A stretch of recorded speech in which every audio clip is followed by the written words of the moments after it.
തലസ്ഥാനത്ത് നടൻ കൃഷ്ണകുമാറിന്റെ മകളുടെ സ്ഥാപനത്തിലെ സാമ്പത്തിക കേസിൽ സ്ഥാപനത്തിലെ ജീവനക്കാരികളുടെ ജാമ്യ ഹർജിയെ എതിർത്ത് ക്രൈംബ്രാഞ്ച്. ജീവനക്കാർ പണം തട്ടിയതിന് തെളിവുണ്ടെന്ന് ക്രൈംബ്രാഞ്ച് കോടതിയിൽ. അന്വേഷണവുമായി ജീവനക്കാർ സഹകരിക്കുന്നില്ലെന്നും ക്രൈംബ്രാഞ്ച് ചൂണ്ടിക്കാട്ടുന്നു. ജീവനക്കാരുടെ മുൻകൂർ ജാമ്യാപേക്ഷയിൽ നാളെയാണ് വിധി. പ്രശാന്ത് ശങ്കരമംഗലത്ത് ചേരുന്നു. പ്രശാന്ത്, കൂടുതൽ വിവരങ്ങൾ.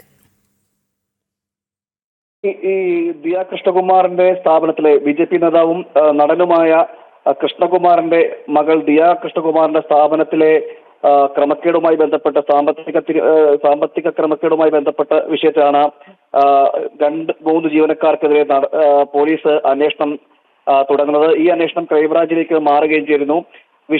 ഈ കേസിൽ കൂടുതൽ തെളിവുകൾ ഈ 3 ജീവനക്കാരും പണം തട്ടിയതിന് തെളിവുകളുണ്ടെന്നൊരു കണ്ടെത്തൽ ക്രൈംബ്രാഞ്ചിന്റെ ഭാഗത്ത് ഉണ്ടായതിനു പിന്നാലെയാണ് കോടതിയിൽ ഒരു നടപടി കോടതിയിലേക്ക് ജാമ്യം അനുവദിക്കരുത് എന്ന ഒരു ഹർജി സമർപ്പിച്ചിരിക്കുന്നത് ഈ പോലീസിന്റെ ഭാഗത്തു നിന്നും.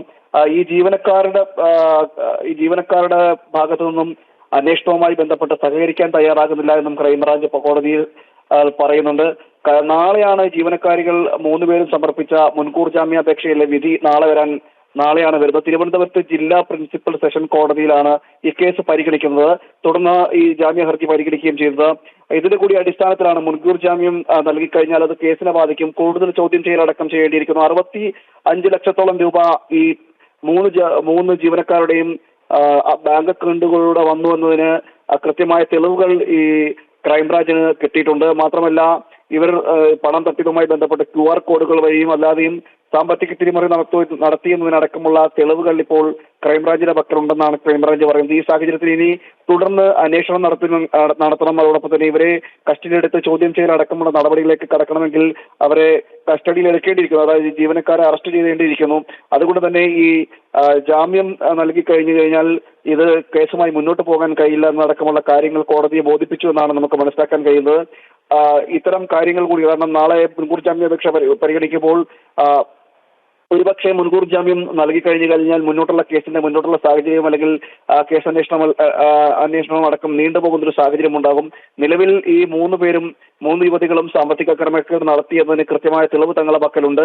എന്നാൽ ഈ വിഷയത്തിൽ അന്വേഷണം നടത്തുമ്പോഴും അല്ലെങ്കിൽ മറ്റ് കൂടുതൽ ചോദ്യം ചെയ്യലടക്കം ചെയ്യാനായി വിളിപ്പിക്കുമ്പോഴും ഈ ജീവനക്കാരികൾ സഹകരിക്കുന്നില്ല എന്നൊരു കാര്യവും കൂടി കോടതി ബോധിപ്പിക്കുകയുണ്ടായി. എന്തായാലും നാളെയാണ് ഈ മുൻകൂർ ജാമ്യ ഹർജി പരിഗണിക്കുമ്പോൾ നമുക്ക് മനസ്സിലാക്കും കൃത്യമായിട്ട് അത് എന്ത് നടപടിയാകും ഉണ്ടാകുമെന്ന്. കോടതിയുടെ ഭാഗത്തുനിന്ന് എന്താണ് ഉണ്ടാകുന്നത് നാളെയാണ് മനസ്സിലാക്കാൻ കഴിയുന്നത്. കേസിൽ നേരത്തെ തന്നെ വലിയ രീതിയിൽ വിവാദങ്ങൾ ഉണ്ടായിരുന്നു. ഈ നടൻ കൃഷ്ണകുമാറിനെതിരെ ഈ ജീവനക്കാരികളും കേസ് ഫയൽ ചെയ്യുകയും ചെയ്തിരുന്നു. പിന്നീട് പോലീസ് പ്രാഥമിക ഘട്ടത്തിൽ പോലീസിന് അന്വേഷണം നടത്തിയ പോലീസിന്റെ അന്വേഷണത്തിലും ക്രമക്കേട് നടന്നു എന്നൊരു തെളിവുകൾ ലഭിക്കുകയും ചെയ്തിരുന്നു. ഇതിന്റെ കൂടി പശ്ചാത്തലത്തിലാണ് തുടർന്ന് ക്രൈംബ്രാഞ്ചിലേക്ക് കേസ് കൈമാറുകയും ചെയ്തത്. ക്രൈംബ്രാഞ്ചും സമഗ്രമായ ഒരു അന്വേഷണം നടത്തി വരികയാണ്. കൂടുതൽ വിവരങ്ങൾ ലഭിക്കണമെങ്കിൽ കേസുമായി ബന്ധപ്പെട്ട് കൂടുതൽ വിവരങ്ങൾ ലഭിക്കണമെങ്കിൽ ഈ യുവതികളെ, അതായത് 3 ജീവനക്കാരികളെ കസ്റ്റഡിയിൽ എടുക്കേണ്ടിയിരിക്കുന്നു. എന്തായാലും ഈ കോടതി വിധിയുടെ കൂടിയൊക്കെ അടിസ്ഥാനത്തിൽ, അതായത് മുൻകൂർ ജാമ്യാപേക്ഷ പരിഗണിക്കുന്നതിന്റെ കൂടി അടിസ്ഥാനത്തിലായിരിക്കും തുടർ നടപടികൾ എങ്ങനെയായിരിക്കും കസ്റ്റഡിയിൽ എടുക്കുന്ന അടക്കമുള്ള കാര്യങ്ങളിൽ ക്രൈംബ്രാഞ്ച് ഒരു തീരുമാനമെടുക്കുക. രോഹിണി. ശരി, പ്രശാന്ത് ശങ്കരമംഗലത്താണ് വിവരങ്ങൾ നൽകിയത്.